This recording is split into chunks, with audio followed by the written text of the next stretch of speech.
Right. Good afternoon and a very warm welcome to the European Policy Center here to this policy dialogue on the EU's post-election trajectory, what role for citizens and civil society, which we will have the pleasure to discuss for the next 1.5 hours. My name is Johannes Greubel. I'm a senior policy analyst here at the European Policy Center. At the same time, I'm project lead of our Connecting Europe project, which is a project of the EPC and Stiftung Mercator in Germany to foster civil society dialogue in Brussels, build a platform for civil society in Brussels. This policy dialogue, however, is organized jointly with GLOBSEC and the EU Act 2 project, which is a 2-year project funded by the European Commission, carried out by GLOBSEC, the European Movement Ireland, ELIAMEP, and the Institute for the Danube region and Central Europe. We will discuss the state of the EU after the European Parliament elections, what implication they could have for citizens, citizens' participation, and civil society. And I'm looking forward to chairing this discussion this evening, a discussion that I think could not be more timely. Right away, 1 month after the European Parliament elections, now that the dust has settled a bit, now that the European Parliament is in the middle of negotiating their own positions, in the middle of setting themselves up, constituting themselves before the big election of the Commission President and, of course, the European Parliament President next week. But of course, not only in the European Parliament, a lot has been moving in the last 4 months, 4 weeks, of course. We also have had the European Council, who came up with their new strategic agenda for the next 5 years. And of course, the leadership agreement, the leadership package, which includes Ursula von der Leyen, Kaja Kallas, Antonio Costa, and also the European Parliament President Metsola, which is about to be elected next week. So we are at the crucial point in time, also because in the last years we've seen a lot of movement at European level when it comes to involving citizens closer into decision making. The past year has seen a remarkable deliberative wave. First and foremost, with the Conference on the Future of Europe, an unprecedented transnational exercise of citizens' participation on the future of the Union. In the meantime, we've also seen pushes from the European Parliament supporting more inclusion of citizens and direct citizens' involvement. We've also seen in the past years, particularly from the Commission, a new semi-institutionalized way of involving citizens directly into decision makings with the European Citizens Panels on key legislative proposal, which was a big step for the institution. But also, in addition to that, we've seen a lot of projects, decentralized activities ongoing, funded by the European institutions, designed to involve citizens into EU decision-making. And one of these projects was EU Act 2, a project, as mentioned, designed to engage, connect, and empower EU citizens, a project that was led by GLOBSEC, and we are very happy to partner today for this policy dialogue with GLOBSEC on this project. So to start us off, before we start our interesting discussion this evening, I'll give the floor to Vladislava to introduce the project very briefly, and we'll also see a quick video. Thank you very much, Johannes, and thank you for hosting us in these wonderful premises, and welcome everyone to take the time today in your lovely afternoon after yesterday's interesting events in the area. I was not here. I was trying to fly into Brussels. That was also very eventful, but we are all here safe and sound, and we are here for a wonderful discussion and a very important, as Johannes said, very timely policy dialogue today.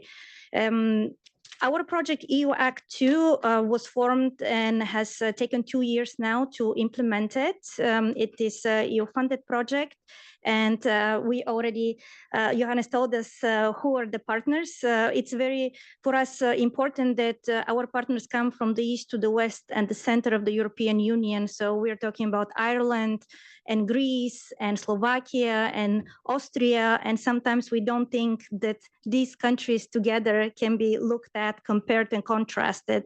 But for us, it was a great challenge to embrace this geographical diversity.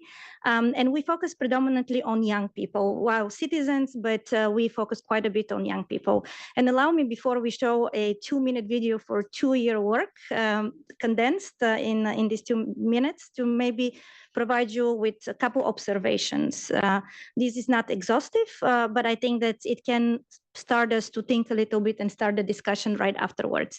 The first one is that according to our initial mapping, research, and focus groups that we performed, over 215 people participating in these focus groups from the countries that I mentioned, but also other nationalities, other EU citizens, part of these groups, was that young Europeans actually are very much interested to be part of something, to belong. And in fact, they still believe in democracy, even though it's very bruised and threatened today. So this is, in a sense, the good news. What we, however, saw through the lenses of young Europeans is that they don't feel that they're included in the policy processes and the political processes as well. And that leads them from what we were hearing on one side, either not to engage at all, not even initially engaged, to be non-engaged, or to try it out, get disappointed, pull back and disengage, but not to have this interest in consistent and constant participation, engagement through various channels besides voting one time in 5 years in the European elections. And just as they understood and they were receptive to our kind of demands towards them, encouragement to get engaged and not pick and choose, that there is value to that engagement and there are tools and mechanisms already existing for that. They also provided us with their own demands, and that is that they would like to see more visible and more committal engagement from EU representatives, their own MEPs, even their own national leaders who are also EU decision makers. They are also part of Brussels or EU, which sometimes we forget. And they very much are wanting common sense channels for participation and engagement. Their preference is deliberative type of channels, as Johannes already mentioned, that some are already in the making. But interestingly, they would like their own institutionalized deliberative format, which may lead then to directly impact decision-making and policy-making, the young people themselves. So not just citizens panels, but to be the voice of the youth who will be our future leaders. And those policies being created today will influence them to a great extent. So these are 2 observations on the thoughts of the young Europeans based on some of the work that we did. Then if you allow me one last observation, and that is that in these 2 years, we already saw a certain change that influenced civil society itself. And that is that we are observing the shrinking of civic spaces in some regions and in some countries within the European Union. And obvious to everybody observations, we also see an increasing societal polarization, which means that for us working in the field and advocating as well, we have to be much more creative in trying to reach out to groups that don't naturally talk to us. And what we saw is that as polarization was increasing, and this is a short term, I'm talking only 2 years of this project, as polarization was increasing, as we were, or part of the civil society was somehow branded to be on one side, either through a disinformation campaigns or through pressures that are governmental or political pressures or malign influence, then for us was almost unachievable anymore to create a dialogue with the other side. And we're seeing this for one of our great challenges actually in the project that we couldn't fully overcome. So we need to be more creative. but we also need to think about the ways to be to be better protected of exactly these pressures that we're starting to experience.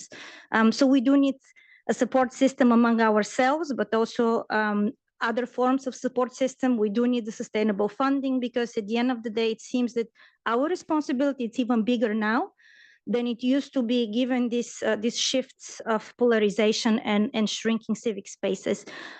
So this is some of the work forward, how we can take upon this challenge within the challenges that are put on us, but then how we can overcome them to actually move forward and ensure that citizens' voices are actually amplified and they directly then influence policy making. So this will be kind of our next step, I think, for all of us to think, and maybe a food for thought for the discussion. And on that note, maybe we can see our 2-minute video for 2 years of work on EU Act 2.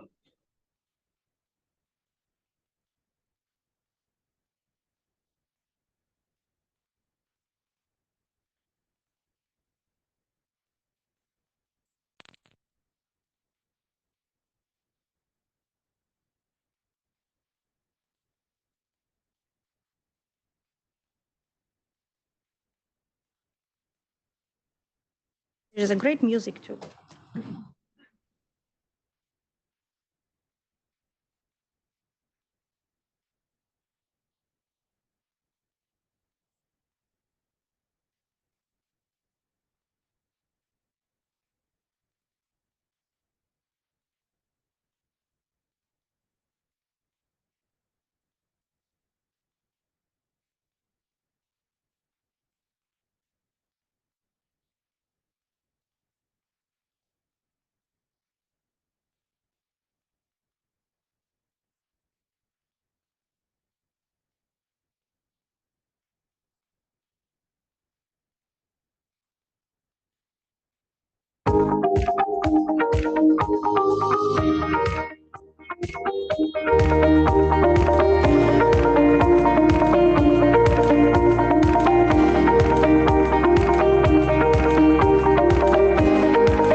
A wonderful discussion, and looking forward to your comments. Thank you very much, Veslava, for the introduction to the project. At least we had the chance to see the second half of the movie with sound. Apologies. Yes, I think that there was a lot of food for thought in the presentation already that I'm sure we will pick up upon during the panel discussion. So I don't want to take much more time away from the discussion. As mentioned, we're at a crucial time now in the transition period. So we want to take the next 75 or so minutes to look at whether the EU in this new setup can master the many challenges that it is facing in the context of perma-crisis, what role citizens and civil society can play in that context, also how exactly should citizen participation come in, and how can it help in setting and formulating new priorities of the agenda. We want to have a lively and interactive discussion today. So I asked speakers to be rather short in their replies, to first have a interactive exchange on the panel, but also we have a full room. So I'm also inviting all of you to come into the discussion with your own questions, comments to the panel, and we'll spare some time, particularly in the end, particularly to do that.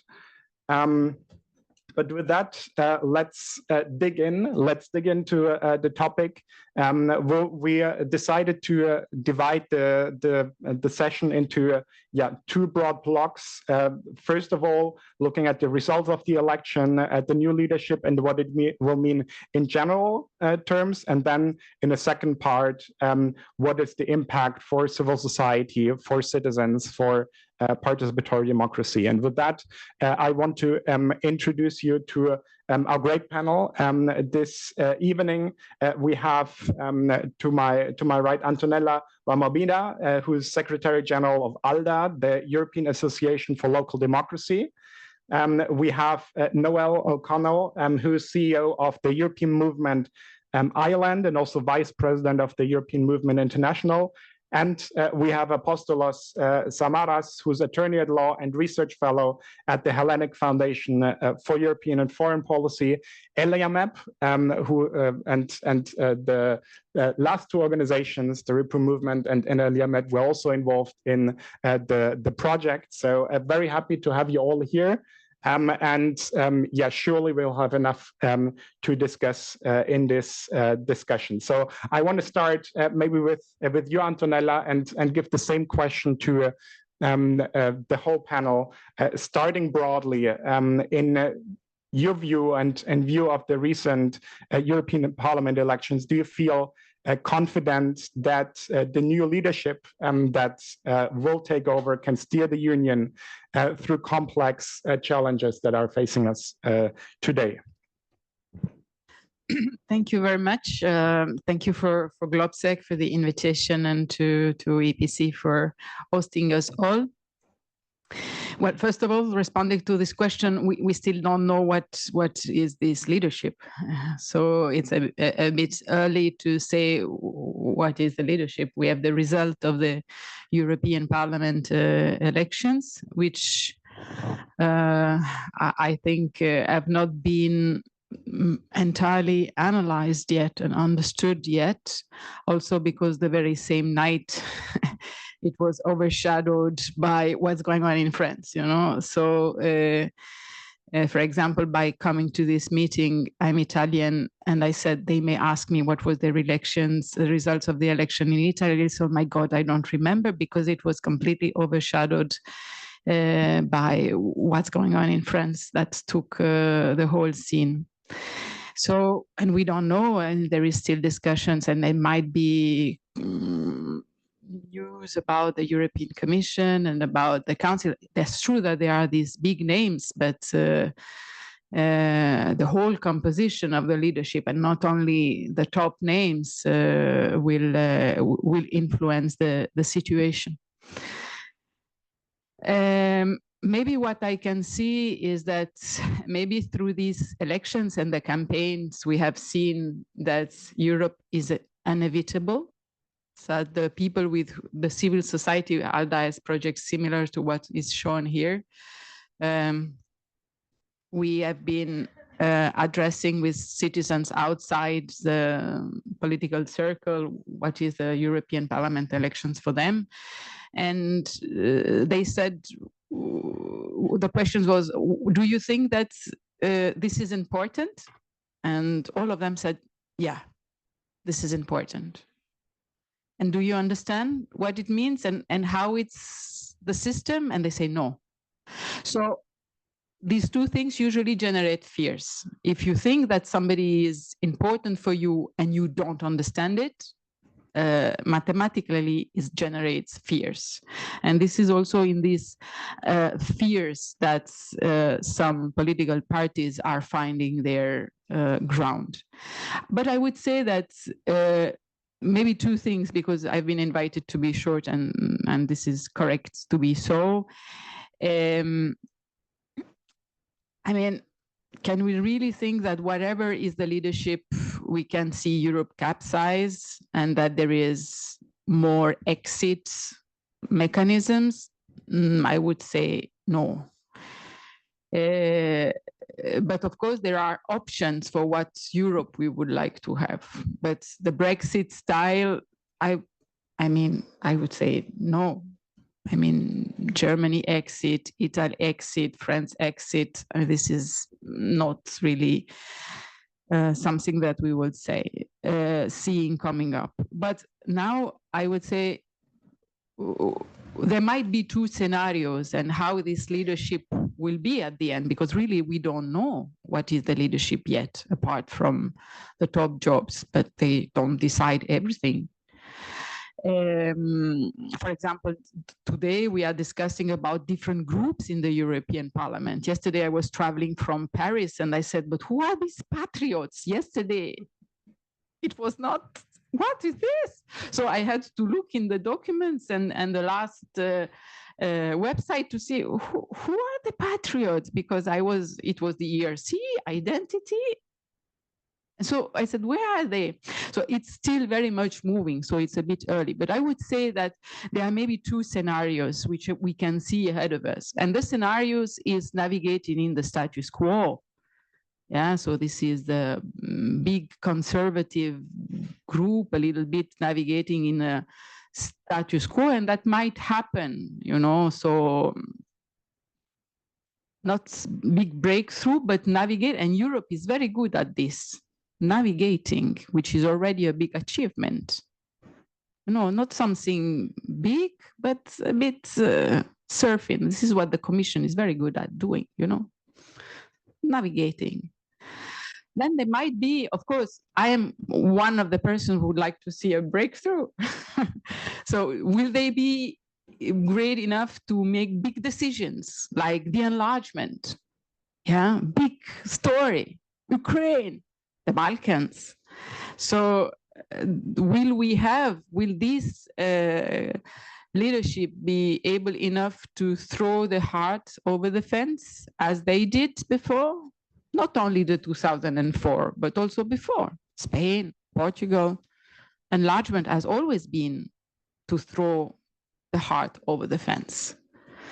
So there are also big structural changes. Will they be able to do the structural changes, the veto, the council changes? I don't know. I don't know if they will be brave enough. Maybe I would like so, but at the moment we don't know if they will be able to do some big breakthrough, and maybe always even only navigating through the water and to keep floating would be a great achievement. Thank you, Antonella, for this, for starting us off. Noelle, your take on where we are in these waters, your take on what to expect.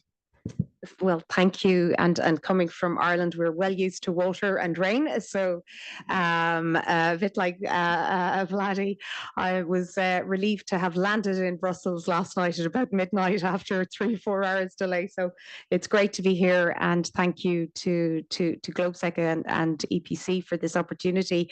In terms of navigating the waters ahead, I think obviously we've touched upon the top jobs and in terms of gender and geographical diversity and backgrounds, there's probably a broad representation in that regard. But the results of the parliament elections, I think what they outline is something that we have seen throughout the EU Act 2 project, and that is a risk of complacency and taking the viewpoint and the perspective of citizens for granted. So in this state of an increasingly geopolitically challenged global world order, with, of course, what's happening across the Atlantic as well, of course, the Russian invasion of Ukraine, the crisis in Gaza, China, all these ingredients are in the mix, and how the EU as an entity is going to chart its way and lead its way through that, which I think it must and it has to. We have seen many challenges in terms of climate change, the environment. Coming from my own country in Ireland, we two Green MEPs lost their seats. So out of the 14 Irish MEPs that are returned, there are no members of the Green Party. So just an example on that. Antonella has mentioned the B word, so I was glad you mentioned Brexit and not the Irish person mentioning it.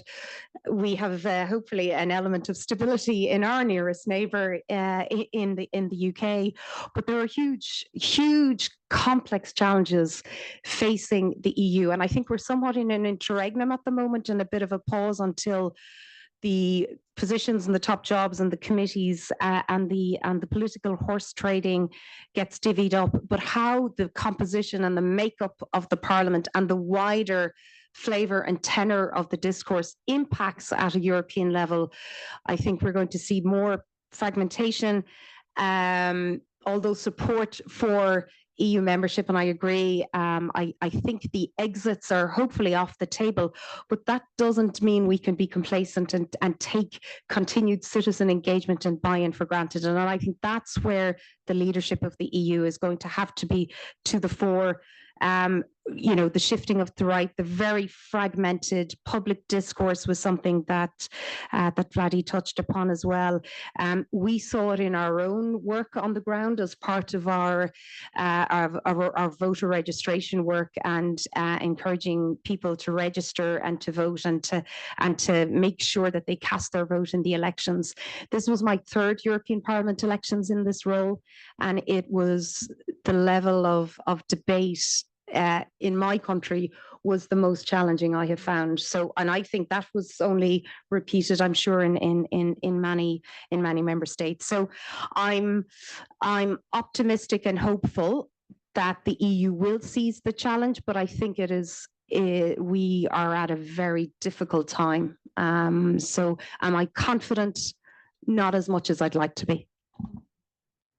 Thank you, Noelle. And last but not least, Apostolos, your take on the situation. Thank you. I think this opening question is such a big question, actually. I mean, do we have 60 minutes? I'm joking. Just so we don't have any overlaps, I mean, the challenges that the EU faces are so big and so serious right now. But also, let me reverse the question. What do we mean when we say European leadership?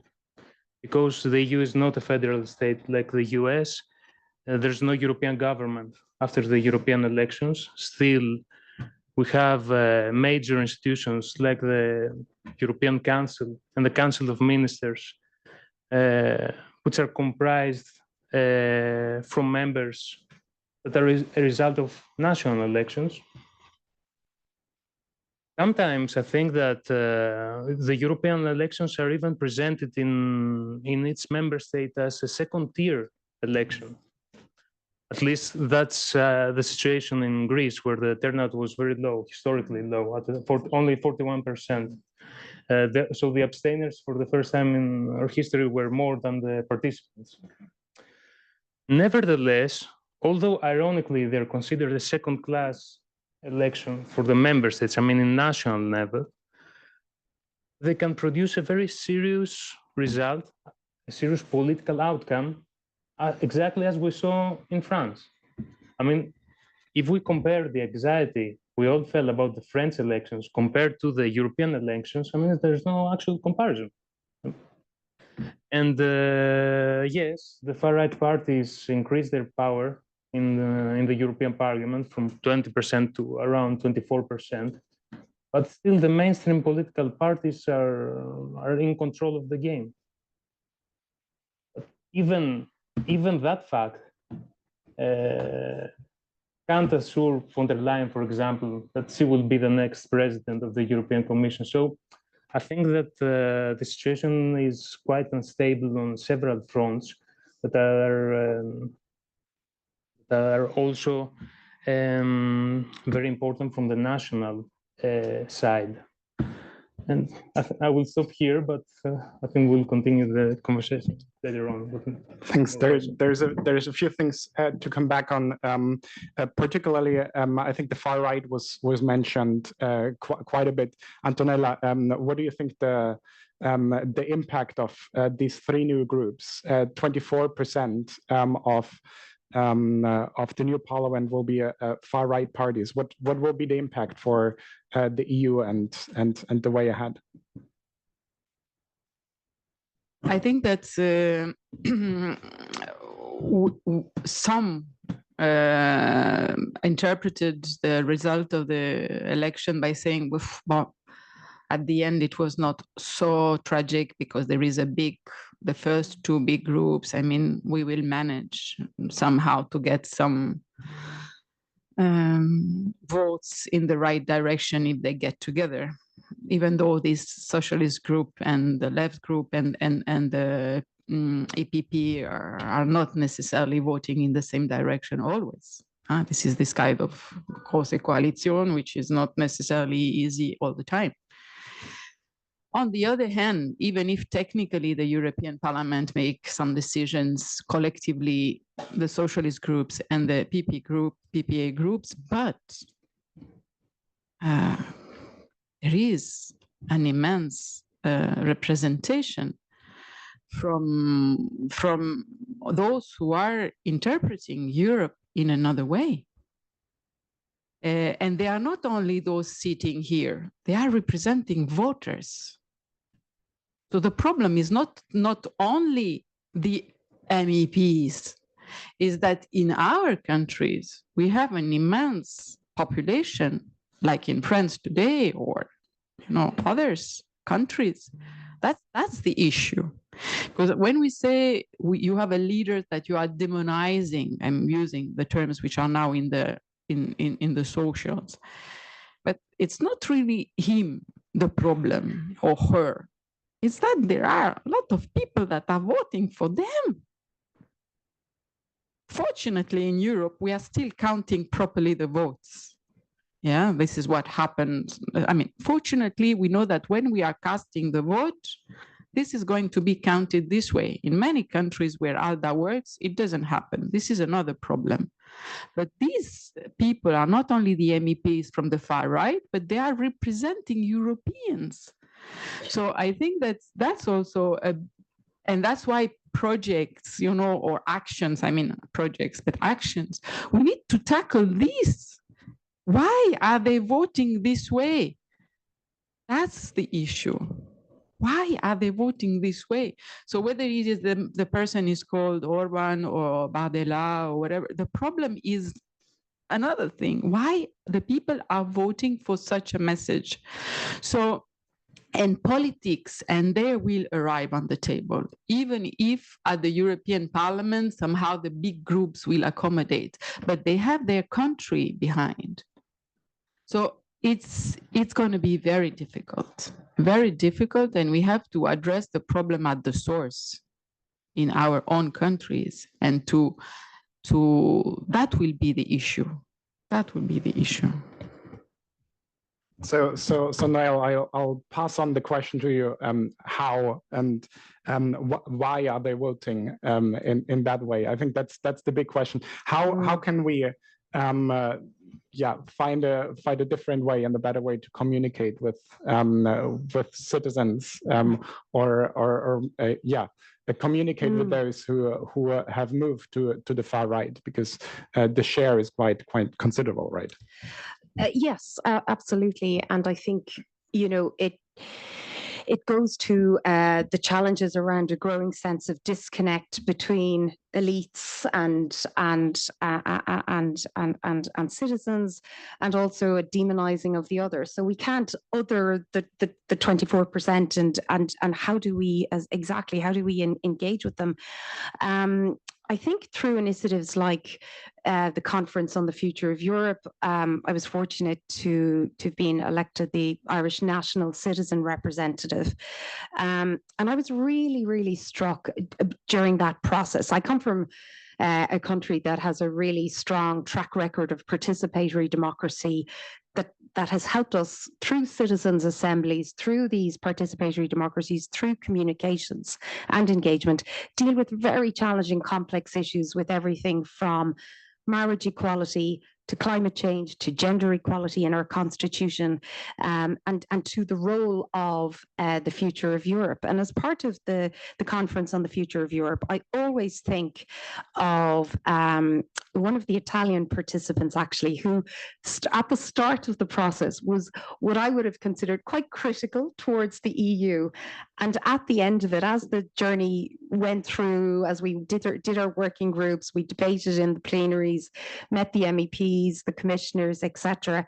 You know, at the end of that process, she was one of the most vocal champions for that. You know, so I mean, I think if we can engage people through projects like the EU Act 2, but listen to them and make sure they're heard and in their tailor to where they need to be heard in the market where they consume information. So for example, for a lot of the older generation in my country, that might be local regional radio. For the younger generation, it's TikTok, it's being innovative, it's using digital technology to engage and listen. But and I think the EU has to be more robust in actually proactively fighting back and standing up and defending the values and calling the unacceptable behavior and things out. But you are absolutely right that the bandwidth and the space for what I would consider a reasoned, respectful, but robust democratic debate is definitely narrowing. And we saw that during these European Parliament elections. And I think that goes to the very heart of challenging on what the EU was founded on, its values, but also I think it's a wider threat to democracy. And the institutions have a crucial role to play. I know everyone will go, well, you would say that, wouldn't you? But funding civil society organizations. I come from a country that has had 9 EU referenda. And believe me, the minute you take, we have an expression, the minute you take the foot off the pedal and not continually engage with people and listen and try to have a wide-ranging conversation, a vacuum is created and other voices will step in, and that's when the problems arise. Apostolos, do you agree with the assessment, and maybe your take on why and how? I mean, we've heard earlier that one of the findings from the project was that young people particularly come into politics. I think the formulation was try out, get disappointed, and disintegrate, or take a step back. So how do we get them back? That's a really interesting question. First of all, I think that the whole West is in an existential crisis. I mean, we can see this also in the US with the Trump phenomenon that will be possibly maybe the next president of the United States. And we can also see this here and in countries that play a very significant role for the European integration, like France, Germany, Italy. For example, in France, Le Pen got around 37% of the voters in these parliamentary elections that they had. If this was the Greek system, she would have a government, just to give you a comparison. So the question is, the answer possibly, that there are many challenges like inflation, economic inequality, generational inequality also. I mean, the millennials and the younger generations are the first generation since World War II that they're living worse off than their parents that don't have stable working conditions and so on. Of course, misinformation, we know that. The social media, what role they play, of course. But we have also to admit this, to play also the devil's advocate, because after all, I'm a lawyer, so I have to do that.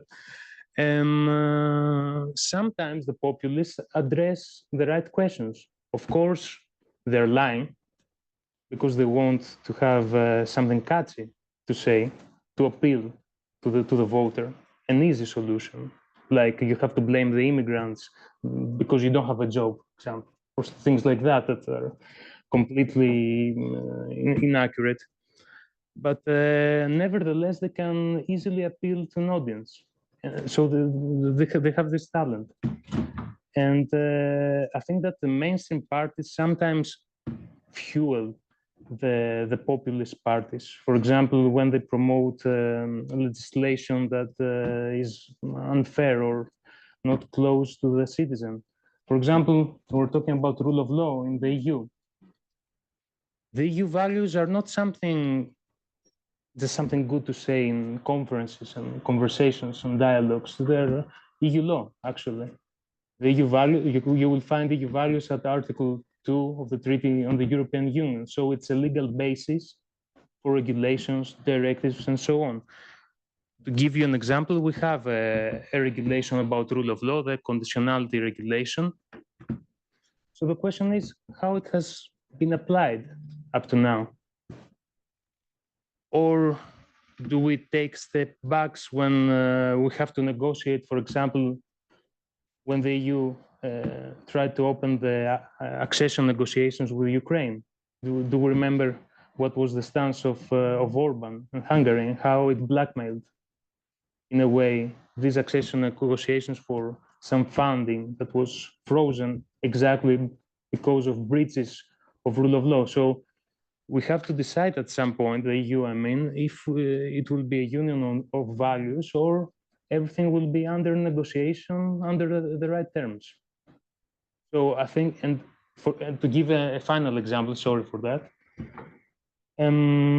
even these talks and political bargains that are taking place right now for the top EU positions, I don't think they concern the average EU citizen. They are very important, of course, for the political stability of the EU, for the governments, for the member states, and so on. But the EU citizen doesn't feel a proximity to his situation from that kind of political negotiations. So how can we create this proximity? Antonella, Noelle brought in citizens' participation and participatory elements. Do you think that's a way how to re-engage citizens, and what would be the actual added value, but also remits of such processes? Of course, I'm saying things which are also self-evident for being ALDA, the European Association for Local Democracy, working on participative democracy. And I would say, yes, we should do this for a couple of reasons. One is about, I can also referred to a little anecdote to an event that we organized in a remote provincial part of Italy. And it was presenting a book that was produced recently by someone who many of you know. It's Virgilio D'Astoli, and he produced a book telling him story about his relationship and how he was working with Altiero Spinelli. And we were going through this book and we were quoting the big names, the myth of the creation of Europe, all those names who have their name on the buildings here. And then you said, oh my God, but where is this leadership? You know, where is this leadership? And also those who have created the big enlargement, you know, and this kind of stars combination where suddenly they decided that Germany should be reunited in 2 months, 3 months. Where is this leadership? Now we are talking about enlargement in the next 15 years. Germany was reunited in 8 months. So where is this leadership? And Virgilio said, it's not going to be so anymore. We don't have to look for the big name. We don't have to look for the star. It will not happen again. And where is this chance it's also through the citizens' approach that now it's much more solid. Because even if we want to see, mention the French case, which is in our mind now, it's true that they had a trick with this aggregation and this administrative trick where most of the candidates step back in order to support. So it was this, what he mentioned, these electoral laws, which are defining the scene, but they did their job. Civil society did the job. They did the job. So maybe the leaders are in these civic movements, in not only the civic movement, in this citizens mobilization. Because if we are waiting for the big name, another Altiero Spinelli, you can wait for a while. Huh? You can wait another Altiero quite a lot. Huh? So I think that simply explaining, working, and not demonizing the citizens, because they are expressing a discomfort in the present situation. And we cannot say that 37% of the French are wrong. We need to understand and not demonizing those who have elected a certain party and maybe engage on values. Because of course we are going to tell them this is wrong, but not because of the party, but because we are sticking on values. And I think that really Europe should stick, and I really agree with Apostolos that those values that are uniting us together are not negotiable. Otherwise, this is the end of the story. So this civil society dimension and this local dimension, this going one by one, and not necessarily looking for decent leaders would be pretty good. Yes, but expecting for the big name that will save us all, or the 5 fantastic name that will save us all, will not happen. But this civil society explaining, going in the cities, going into the villages, explaining, expose what is the added value of Europe. Because I often say, and I close here, I often say that my terme de mesure is mommy and papi going to take up the children at 4 o'clock at school. If we are not able to explain to them in this present moment, what is Europe for? In this moment there, without saying, oh, look, von der Leyen, and the Commission, no, it's not the Council. What is Europe for them? Then we are in trouble. So we need to decode Europe, the added value of Europe, of being together, of deconstructing and explaining and taking the time to go one by one. They are instruments, they are methodologies that we are using through participative methods, and they are changing. And we saw that in France for the big game, okay? That happened last week, but we saw that also in municipalities. ALDA is working in municipalities, and the citizens' movements and these citizens' engagement can change the games of the parties entirely.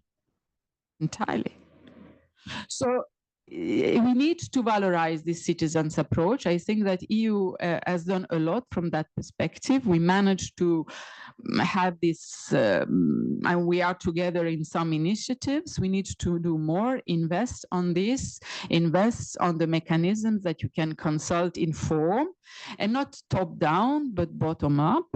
Not be afraid of work, because this is a lot of work. Because it's 1 by 1. Maybe not by 1 by 1, but 10 by 10. Okay, 10 by 10. This is what we do. And that has a spillover effect, which goes in the right direction. Yeah, I was just going to pick up on Antonella's point in terms of the importance of the grassroots and the bottom-up engagement, and to maybe use an anecdote as well. And forgive me if I'm giving an Irish example all the time, but during the financial crisis, how do I put it, heading up an organization that was trying to promote the EU in a country that was going through a very tough time in terms of the EU was a challenge. Our Ministry of Foreign Affairs created this pilot project for primary schools. We have about 3,000 primary schools, so from 4 to 12-year-olds in our country, and they created a pilot program called the Blue Star program to encourage primary school children to learn about Europe. So they did geography, history as part of the curriculum. They had an MEP or a minister visit them, or an ambassador. They got they got stars, they got an EU flag, and on Europe Day it was raised, all that sort of stuff. We started with 20 schools. We've now over about 1,500 schools. We started with a couple of hundred pupils, about 120,000 primary school children over 10 years have taken part, their parents, their communities, the local sports club, everybody from, you know, 2 teacher schools in an Irish-speaking West of Ireland peninsula to an inner city school in Dublin with 1,000 pupils. That has created an understanding and an appreciation in a very practical, bottom-up approach of primary school children learning about Europe as our country has become more multicultural. When on my primary school in the south of the country, took part in it, when I went to school, everybody attended the school, looked like me, and came from a 5-kilometer radius. When I went back to my school, I was chatting to children with Polish surnames, kids whose grandparents were from Spain, and just demystified and in a very positive cultural way highlighted the importance of Europe, of our shared home, and the values. And I always think and I remember saying it to Vice President Marashevkovich, if we could roll out the Blue Star program across the EU and start with the 4-year-olds, we might be in a better situation. That's all I'm saying. Thank you, Noelle.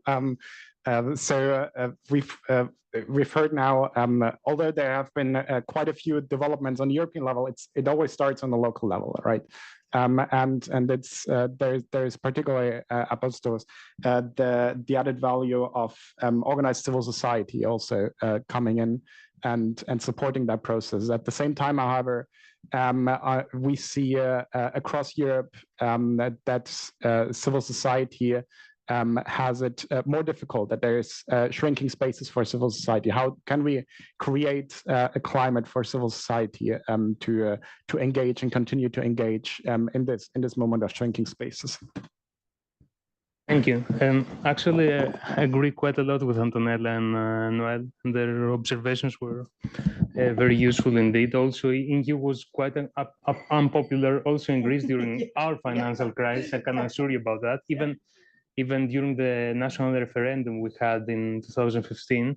And that's no coincidence. That happened also with Brexit, because the national leaders are always taking credit for the successes of the EU, but they are always blaming EU for every failure. The EU is to blame. So, and also I have to observe at this point that if you see what the far-right parties are saying right now, they have adjusted their rhetoric, and they're not talking about exits anymore, about Grexits and so on. But regarding the participation of European citizens, that's a very important aspect. Although the question is, at EU level, who proposes law? What institution proposes law? That's the Commission, right? The European Parliament is a co-legislator, but doesn't have the power to produce law. If we look at this, we have a tool. We have the European Citizens Initiative, that is a direct democracy tool. How it has been used up to now? It's quite unsuccessful. If you look at the numbers, they're crazy. Like we had 110 attempts, and I think only 10 of them were only partially successful. So that I think that speaks volumes, because it's like saying, why bother gathering 1 million signatures when you can only hire a good lobbyist at Brussels? Another question is, do we need to decentralize the institutions in Brussels? Because sometimes I think the European citizen also feels far away. For example, if you live in Greece or you live in Bulgaria and so on, you feel far away from the EU institutions. So yes, we need the active participation of EU citizens, but I think that the most important thing right now is to amend the European treaties. We didn't have an amendment since 2009 from the Lisbon Treaty. Maybe someone will say that the timing is terrible, I suppose, but... Well, a referendum in Ireland is good for business, so... For business. Okay. So, but nevertheless, I think that in times of crisis can emerge also beautiful things. I mean, if you look at the history of European integration, it was only when the crisis hit that things evolved. Thank you. So the call to make more of crisis. Noelle, maybe I can bring the question back to you, the crisis of the civic space, and in that sense, how to support organized civil society in that sense. Yeah, thank you. Thanks, Johannes. I think it's interesting if any of you had a look at some of the parliamentary parties' European party manifestos in terms of the role of civil societies. It's really interesting. You know, we had some considerations, but no concrete initiatives. Very few of the European party manifestos made concrete, practical suggestions and references to the role of civil society and to the importance of civil society organizations and ensuring a legal framework around them in their manifestos. So I think that is quite telling and very worrying. We're seeing a shrinking civic space in terms of restrictions in some countries on freedoms of assembly, expression and association, and the right to peaceful protest, and that narrowing of the public discourse in terms of a silent majority, perhaps, versus a very vocal minority, and how do we get the balances right? But I think I think a strong and robust civil society mechanism across the different EU member states acts as a critical bridge between the institutions, between our leaders, and between the citizens and the organizations that are elected representatives and the citizens that they represent. So that connector, that bridge, and that holding truth to power is hugely important. But equally, civil societies have to be supported. When I took over in my organization, we had suffered a 70% funding cut. We'd 1.5 staff, and you needed somebody championing that the EU could be better, and has over our membership made a positive impact in Ireland. But we needed support to do that. So in order to do that, funding is a key requirement. So putting structures and framework and looking at that, but equally ensuring independence from the key funders as well. So getting that balance right is never easy. But I think it's something that I think will become more and more important against the backdrop of an increasingly fragmented European political ecosystem. So that's why I think we all need to work together on that. Antonella, I know you also want to react. I want to also pose an additional question to you, maybe as a final question before opening up, also for Q&A with the audience. Because we've talked already about participatory mechanisms on the European level as well. and the EU already has a broad toolbox how to engage citizens. The Citizens Initiative has already been mentioned, the European Citizens Panel, but many others. And at the same time, I think one of the recommendations that we saw in the video earlier from the project was we need additional institutionalized deliberative methods. So what do we need? Is it sufficient? Is the toolbox that we have at the moment sufficient, or what in addition to that do we need, if not? Yeah, I think that participative elements, or how we call it, participative democracy, that we do at the local level. So every forms of mobilization of citizens, civil society, working in its own community is a good recipe to address the big problem. Because this is a way to, I mean, this is not the final recipe, but that helps, let's say so. Because there is a way, I mean, it's you know, you have a big ad which says that elegance is an attitude, yeah? So we can say that democracy is an attitude. So democracy is an attitude to be part of the responsibility.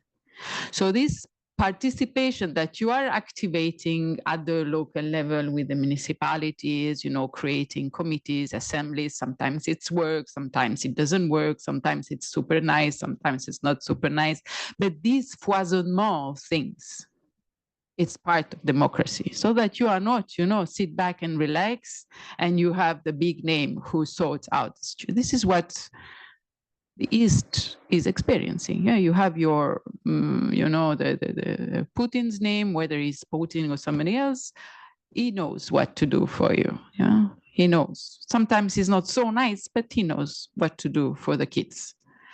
We are not like this. We want to animate, you know, and sometimes you are part of it, as I said, and this participative democracy creates the attitude and the trust and the participation, because most of our citizens, they will never be MEPs, they will never be member of the parliament. But still, they can do something. And at the local level, activating, they can be part of their own community. And this idea of taking care of common goods is also an attitude that we need to fed. So, I mean, you say, what is the connection between the European Commission and European Parliament and the participatory democracy at the local level? For me, it's very connected, because you create awareness in citizens. You create a sense of participation. And not every one of us need to see in details how many members of the parliaments will have the EPP in the future to save the situation. I don't know. This is not something that our citizens are interested in. But this kind of being part, you know, not being alienated from the public goods is the key. We are part of the public goods. And when it comes to civil society, this is, you know, we are, us and others, activating this kind of democratic resilience, which sometimes is not so fancy, but it is real. So activating in the municipalities for urban issues, for social issues, and that create this humus of citizenship. And when you are citizens, then you will vote for the European Parliament in a way or in another. Believe me, this is mathematics. The other thing that I will say is about funding civil society. This is the elephant in the room, huh? Because, I mean, not only because we don't have enough funding, I mean, in general, but who is funding us, huh? And there has been a whole process here. We liked it, we didn't like it. There was this democracy defense package, you know, we can have, but that posed the issue. Who is funding civil society, going in one direction or in another direction? Because in this room, we are all potentially nice people, huh? But the others are here. And how do we react to this? So what I want to say it's not very politically correct. Yeah, but the EU and this funding that we receive from the European Commission or any instruments is more neutral than what we receive at the national level. Civil society receive more neutrality when we are funded by the EC, which is funding our instruments. And that at the national level, ask Apostolos what it means to be funded by the Greek government. He's laughing. You don't want to know. Yeah, I mean, because parties element, and I'm choosing him, I can choose mine, huh? Because there the party element comes into the picture much more straight ahead. Yeah. So I think that these instruments, which are also benefiting the SERV program, many other elements that are supporting organizations like us, they are like fresh air, good air. Because most of us will not accept to be funded by dubious sponsors.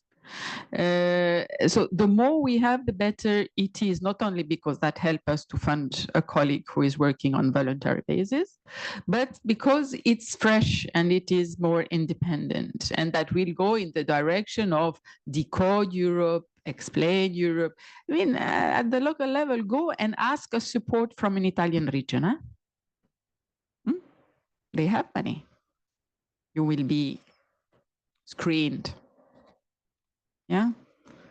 And there is more possibility that the friends will be funded. And I'm speaking about Italy, about other organizations. Not only the French are the right wing, and they may be the friends from the left wing as well. I mean, the friends.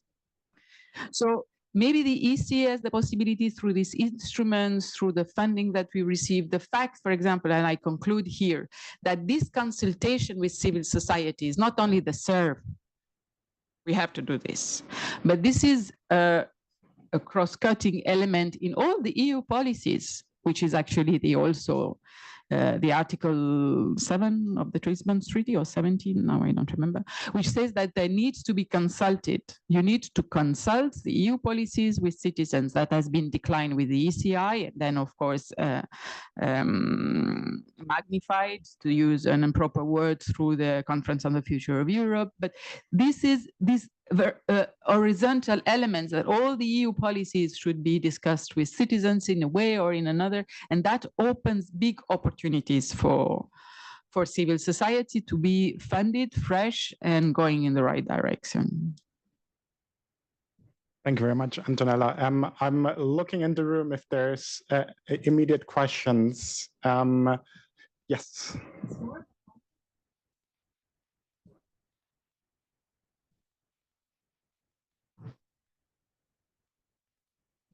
Good afternoon. Thank you so much. Super interesting topic. My name is Alessandra Kardashian. I work at Friends of Europe, another think tank close by, and particularly Debating Europe, which is the Citizen Engagement Unit. So we run very similar projects to you. So I'll talk to you later separately because I'm very interested. I have a bit of provocative thoughts, actually, if I may, because when we run our own focus groups, what we hear from citizens, similar to what we heard before, is, that they're fed up, if I may say so, with the party politics, basically. So the fact that they don't trust, indeed, political parties and politicians. So they still trust institutions and democracy as a process, but they don't trust the people representing them. And especially when it comes to young people, they don't see young politicians representing them. So it's very hard to connect. So that's just food for thoughts for all of us. And I found, Antonella, if I may, reflection very interesting. And you said, like, the founding fathers, like, and big stars of the EU, but that also happened at a time where there was a huge democratic deficit of the EU. So, and on the other hand, we're advocating for more and more participation. By the way, I'm all for it, but I think it's just a reflection again on old-fashioned leadership that we still look at to as example, which I agree, of course. I'm very proud of what they did for us, but at the same time, how can we combine that's the part of democracy. Maybe you make it more democratic, but you also give space to also very populist views, and how can you channel that through proper leadership indeed. And even, you know, if we look at the European leadership at the moment, the fact that von der Leyen may become again the next president of the Commission again, it's also a reflection about why her again. Why can't there be other good leaders, you know, that can represent? Just again, a couple of food for thoughts for all of us. And last point, and then I finish, I promise, on values, because I hear this a lot. Of course, I'm a super pro-European. If you look at my bag, you have the proof. But what are you going to say? But the problem about European values is that I don't think they're actually universal, as in the way they're interpreted locally. I mean, us in Brussels, we all think it's the same more or less, but you know, if I'm from Sicily, our perception of trust is very different from Denmark, and we are both in the European Union. So it's just a reflection of, again, communication efforts around the narrative of values. Thank you. Thank you very much. Are there any more questions? Yes, right here. Hi, my name is Amy. I'm from the European University Institute, where I research on citizens' assemblies. And one of the things that I've been bumping into is basically, how do you genuinely get people engaged? So for example, I've been doing this big research looking at, I think at this point, it's about 20 assemblies. And for example, the one in Copenhagen was really cool. It was specifically for youth, but out of the 86,000, about 800 actually responded to an invitation. That's less than 1%.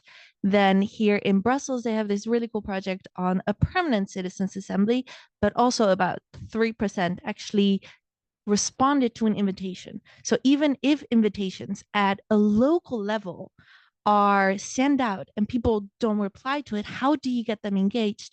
And is that something that a genuine bottom-up approach can help with, rather than municipalities or cities going?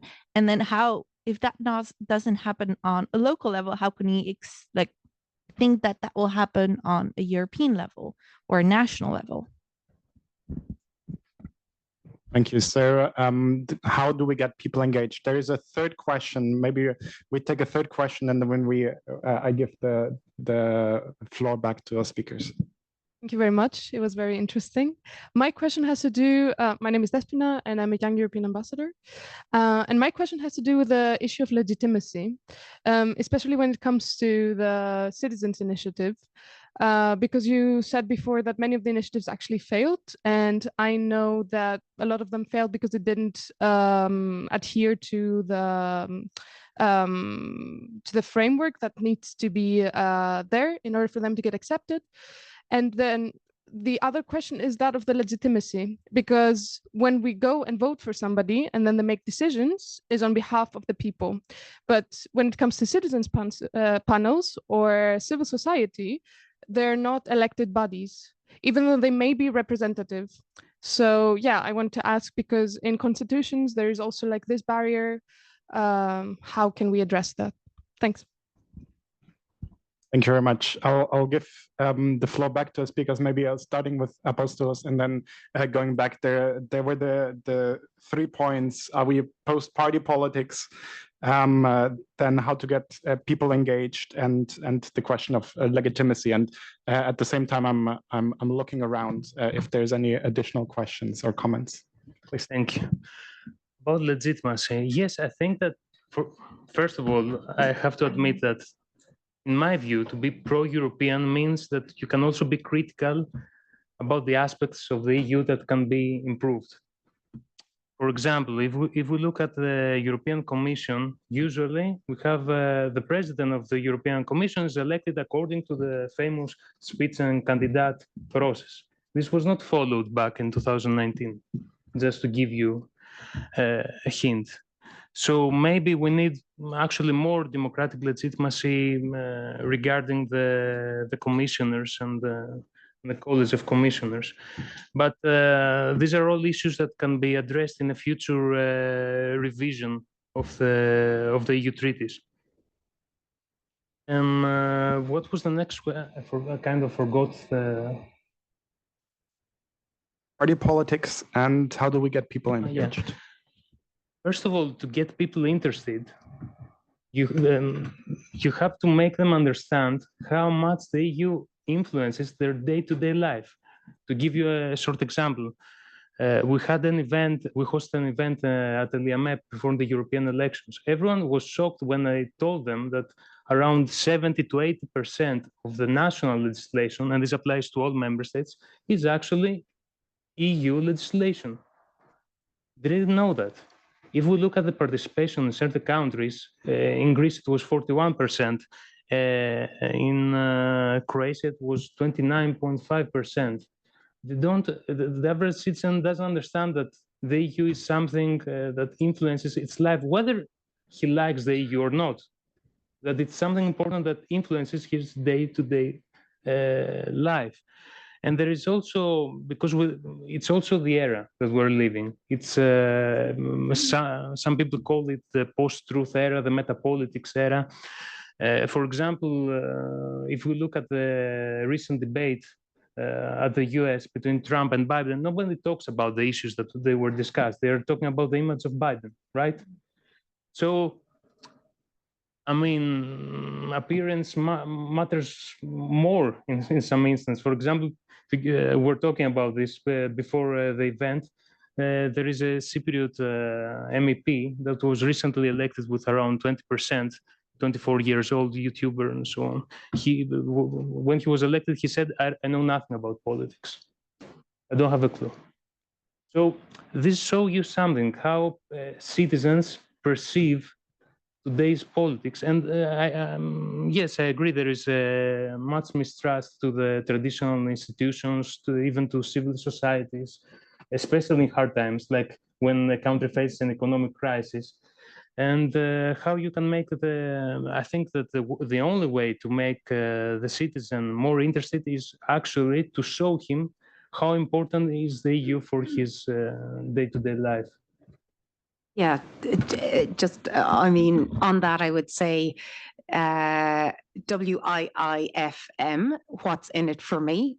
So how do we do, you know, I mean, if I can, a great question in terms of getting people engaged and, you know, to be a bit devil's advocate and provocative on it. I think equally there's a responsibility on people. I get so cross and annoyed when I can't be bothered going out and vote. As a woman, we fought long and hard enough to get the right to vote, and you know, it's a responsibility, and I think as well we can.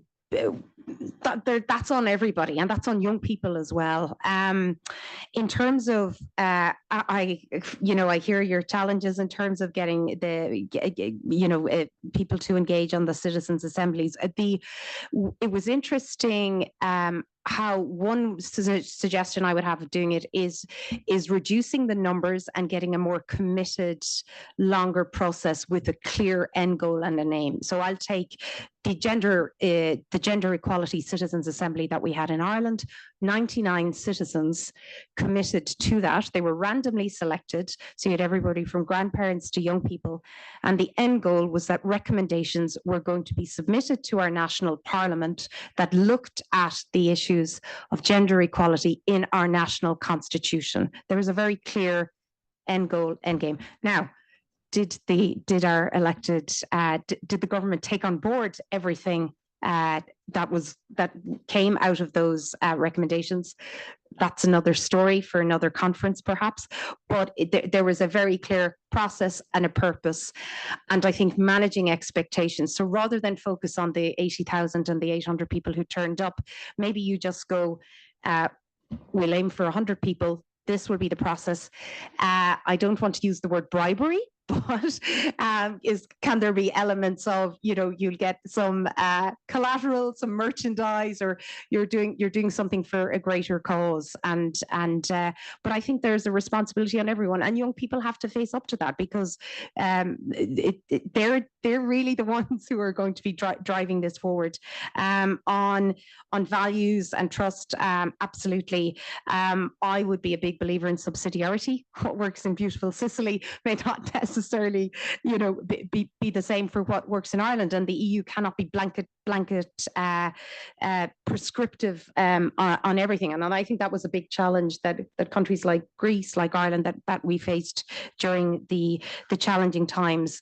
And for me, the respect for rule of law, the respect for democracy, the respect for human rights shouldn't be something that we tailor or barter with or tinker with, So I think that they should be our red lines. And in terms of legitimacy, I think Apostolos has done that. But I use, we talked about as well. A lot of my speeches, I say we are, political leaders, and it's very easy to nationalize success and Europeanize failure. We've a great, we've had a lot of political leaders will just hashtag blame Brussels, and it's very easy to do.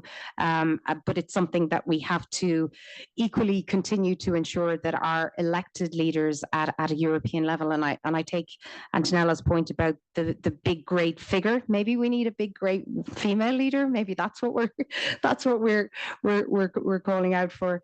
But I think the leadership has to come from everybody, and I think in the next cycle, the role of the national leaders, I think you see a better functioning EU when you have the Franco-German relationship driving things forward, and I think when you have more of a disparate grouping, it's becoming it's more of a challenge. Okay, Antonella. Yeah, about how to have a genuine engagement, whether it is at the local level or in a more global process. We work a lot around this, and I think that there are some elements that we can follow to respond to this. One is actually to choose the good methods of consultation. So there are many possibilities, and sometimes assemblies would work, sometimes invitation would work, sometimes you just go there. So you just reverse and you go to the people. So I'm not thinking that there is no interest or people don't like to participate. It's an excuse for participation initiatives that didn't work well.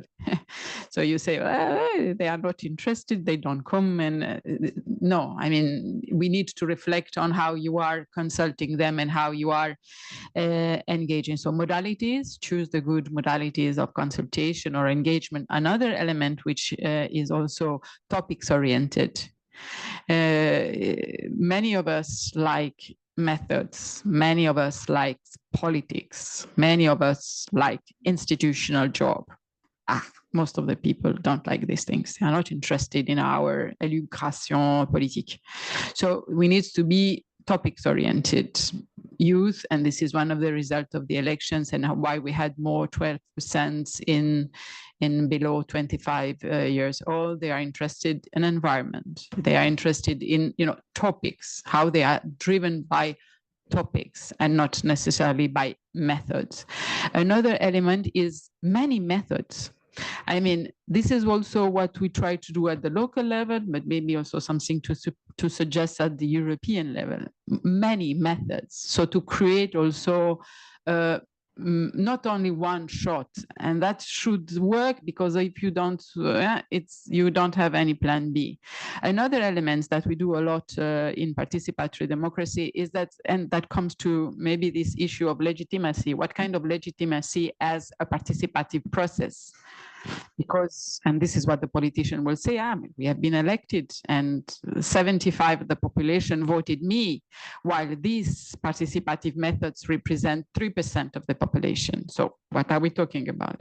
But not all the participatory methods wants to substitute the political level. Sometimes they also can be consultation on feedbacks or on, I mean, there are different level of consultations. The fact that the citizens in that particular moment will take the position instead of the political level, this is one of them. This is the referenda, this is the participatory budgets, but you not necessarily they always have to be substituting the political levels. I would say though that there is no participatory democracy if there is no representative democracy. With whom are you talking if this part of the game is collapsing? So this participation goes towards, in the case of the EU, to the institutions. You are recommending to someone. So our participatory methods work in case the decision makers are good ones. So that's why, for example, in ALDA, we work a lot on citizens' engagement, but also fair and good functioning of institutions. Because if these two parts are not working together, if they are not representative, to whom are you participating with if this is miserable on the other side? I would not say that it's the post-party democracy, because sometimes, you know, if we go till the end of this reflection, what are some of those are called political parties? Some of the political parties that are supposed to be political parties, they don't have Congress for years. They don't have people, they don't have a real political life as we call it. Un congresso, they're representatives, you know, and elected or training or a program that people will say, I vote for this. So maybe it's not a post-political party democracy. It's another, but they are elected. Many of them are civic list. What is the difference with a political party list? Maybe, I mean, I'm not saying it's because it's called CDU and SP and there is a P democratic word in the title. And so they are really the good political parties or the real political parties. So I think that maybe we are entering a phase of multiple ways of representation. But I don't think we are at the point that the representative democracy is going to be blown up. I think we have to reinforce democratic and representative democracy so that we can have citizens' participation. Because if we blow up representative democracy, it's very dangerous. And could I just make one point to follow on that very briefly? That's why I think the takeaways and the value add from the conference on the future of Europe, where you had your randomly European citizens panels, you had national citizen representative, organized civil society, national parliamentarians, members of the European Parliament, and then every country then, you know, did as part of the conference of the future of Europe have their own debates, dialogues, whether it was structured or not throughout the country. And that demystified and de-jargonified, which I don't think is a correct grammatical word, but it actually lessened some of the mistrust and the fear. And when you had people sitting next to their elected representatives and having conversations, working groups, debating these issues, that was a really important and very valuable exercise in participatory democracy that I would hope does not get just left, you know, box tick. I think actually it's probably going to be needed some type of a forum for bringing the various groups together more so than ever, because it will lessen and enable a narrative, a debate, a discussion, a dialogue to take place, and that's hugely important. Thank you, Noelle. Maybe we can yes. Bring that point together with a final concluding remark, because I'm afraid we're already out of time. But I want to give you all the opportunity for one maybe forward-looking thought, and Apostolos, you can also react to the previous one. But I want to ask you to keep it short, half a minute maximum or 1 minute maximum. A forward-looking point on what your key hope, expectation, recommendation is for fostering a participatory democracy on the European level, how to make participatory democracy more meaningful. I would say again through the revision of the EU treaty. So I think that's key for many areas of EU law, including the participation of citizens. And I would say also to have a more democratic European Union in a meaningful way, not just talking, because I think that a main reason for EU citizens not participating, for example, in the European elections, Noelle referred to the Franco-German axis that was very important throughout the history of the European Union and even today. And during the previous French elections, it was the first time that there was a clear danger that this would break. But nevertheless, I would say that sometimes people think that, to quote George Orwell, all animals are equal. Some of them are more equal. So I think that's something that we should improve at EU level in every EU institution. Thank you. Thank you. Noelle. I will be brief.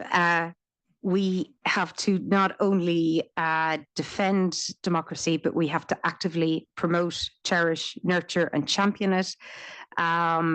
Civil society organizations have a crucial role to play, not only in, I suppose, service delivery, but providing support and a voice to the marginalized, to advocate and champion for a better European Union.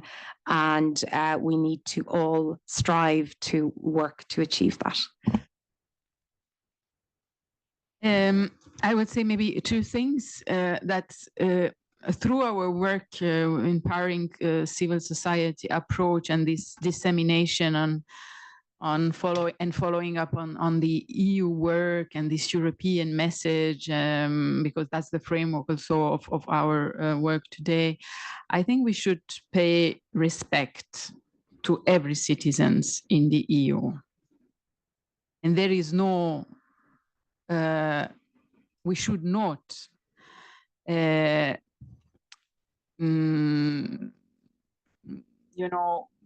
consider that those who are voting for extremists are, I repeat myself, stupid. And we are the intelligent people. This is extremely annoying. But we need to respect citizens in the EU, and because actually many of them have proper education, they have proper jobs, they contribute to their community. So we need, in the next moment, whatever will be this leadership, blue, red, green, yellow, whatever, we need to understand what is the source of this content, because of course for us Europe is values, democracy, human rights, and rule of law, and respect to life, and that I will come to another point as well. And we need to work on these people, and together with them, we don't need to demonize these kind of people, because they need to be part of the process of reflection together with us. Democracy needs to be visible in the message of the European leaders. We should not pretend that this is under the carpet. It should be, we need to pretend from this leadership that the term democracy remains in the agenda. We need to protect this with all what it implies: elections, respect of diversity, respect of minorities, and through this we can work also with the messages channeled through the civil society. ALDA is also part of the Civil Society Europe network, and we are channeling this message. I think we have also to do this because there is a danger there, and I don't know what to do when it starts. This is violence.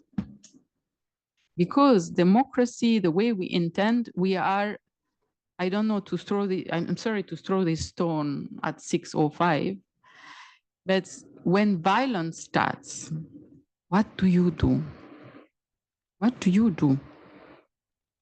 It means when instead of, talking, you start beating or going to prison. So we need really and that means to nurture really all the democracy possible, because when it starts, you don't know what to do.